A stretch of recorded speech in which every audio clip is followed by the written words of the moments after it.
বাহ, ভালোই হবে জানো। যাও যাও তাড়াতাড়ি যাও। কি আনবো? 10 খানা ডিম নিয়ে আসো। 10 খানা ডিম দিয়ে কি হবে? 10টা ডিম দিয়ে দুটো দুটো করে খাবো। হ্যাঁ পাগল, অত ডিম খেলে তো শরীর খারাপ হয়ে যাবে। এই চন্দনা, চন্দনা, কি আছে এই কি? শুনো শুনো, একটা ভালো জিনিস আমার মাথায় খেললো। আবার কি খেললো? এই জিনিস মাথায় খেললো, বসেছিলাম। তোমার তো উল্টো পাল্টাই খেলে। না না, তুমি দেখো এটা কি? এটা এটা একটা পাতা পাতা পাতা পাতা, ঠিক আছে ঠিক আছে, এটা পাতা তো। এইটা এই ছেড়ে দিলাম। হ্যাঁ, কি হলো? এই যে নিচে পড়ে গেল। হ্যাঁ, নিচে পড়ে গেল। আমি এটাই জানতে চাইছিলাম। হ্যাঁ, তো এমন কোন পাতা আছে যে উপরে ওঠে?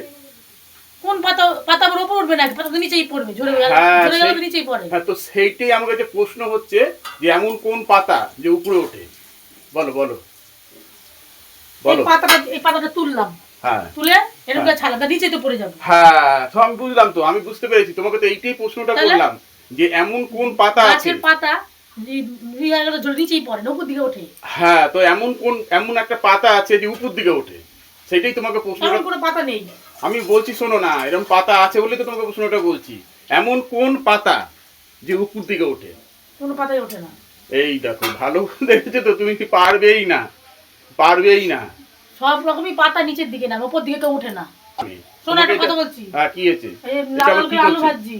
হ্যাঁ, 10টা ডিম নিয়ে আসো। বাহ, আজকে কি হবে? ডিমের তরকারি হবে? ডিমের ঝোল, মাছ এই পাস্তা আনি। গোটা আলু দিয়ে ডিমের ঝোল? হ্যাঁ, বাহ, ভালোই হবে জানো। যাও যাও তাড়াতাড়ি যাও। কি আনবো? 10 খানা ডিম নিয়ে আসো। 10 খানা ডিম দিয়ে কি হবে? 10টা ডিম দিয়ে দুটো দুটো করে খাবো। হ্যাঁ পাগল, অত ডিম খেলে তো শরীর খারাপ হয়ে যাবে। তুমি যাও না তাড়াতাড়ি। 10টা ডিম আনবো তো? হ্যাঁ, আচ্ছা, আরেকটা কথা বলে দেখি। তুমি তাড়াতাড়ি যাও। শোনো শোনো, 10টা ডিম এনে দেবো তোমাকে, 10টা ডিমই খাওয়াবো। শুনে নাও, কথাটা শুনে নাও। আমার আলু ভাজা হয়ে গেল কিন্তু। আচ্ছা, আমি এনে দিচ্ছি, 10টা ডিম এনে দেবো। একটা মুরগি যদি একদিনে একটা ডিম দেয়, 10টা মুরগি 10 দিনে কটা ডিম দেবে?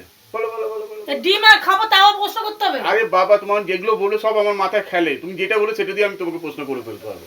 একটা মুরগি যদি একদিনে একটা ডিম দেয়, তো 10টা মুরগি 10 দিনে কটা ডিম দেবে? কটা ডিম? 10টা ডিম দিব। ও বাহ, তুমি এত ফাস্ট কি করে হচ্ছে বলো তো দিনের দিন? আমার থেকে থেকে নাকি শিখে শিখে? কেন, আমি কি কিছু পারি না নাকি? তাহলে 10টা মুরগি 10 দিনে 10টা ডিম দেবে, তাই তো? কটা ডিম দিব? ও সেইটাই। বাহ, খুব সুন্দর তোমার প্রশ্ন। মানে কি, প্রশ্ন বলতে দেরি, উত্তর বলতে দেরি হয় না। সেইটাই তো ভাবছি। তুমি একদম ব্রিলিয়ান্ট ছাত্রী ছিলে গো, তাই না? তাড়াতাড়ি যাও। কি? তাহলে খাওয়া বন্ধ করে দেবো আজকে। তুমি তো বলতেই পারছো না। 10টা মুরগি 10 দিনে কটা ডিম দেবে? 10টা ডিমই তো দেয়। একটা মুরগি একদিনে যদি একটা ডিম দেয়, 10টা মুরগি 10 দিনে কটা ডিম দেবে? 10টাই দেবে। তাহলে ওই 10টা ডিম যখন পারুক, ওই 10টা ডিম নিয়ে এসে দেবো তোমাকে। ওই 10টা ডিম তুমি রান্না করবে। তাহলে আজকে কি খাবো? তাহলে শুধু আলুর ঝোল? তুমি প্রশ্নটার উত্তর কি সুন্দর দিয়ে দিলে, পড়াশ করে একদম। তুমি না বলছো আবার পড়াশোনায় ভালো, তুমি আবার অঙ্কে ভালো, তাই না? 10টা মুরগি 10 দিনে কটা ডিম দেবে আরেকবার বলে শুনে চলে যাবে। 10টা ডিমই দেবে। আচ্ছা আচ্ছা আচ্ছা, ওই 10টা ডিম পারুক, বুঝলে? ওই 10টা ডিম পারুক, তখন তোমাকে এনে দেবো, তুমি তরকারি করে আজকে খাবে। ভাতই খাবো।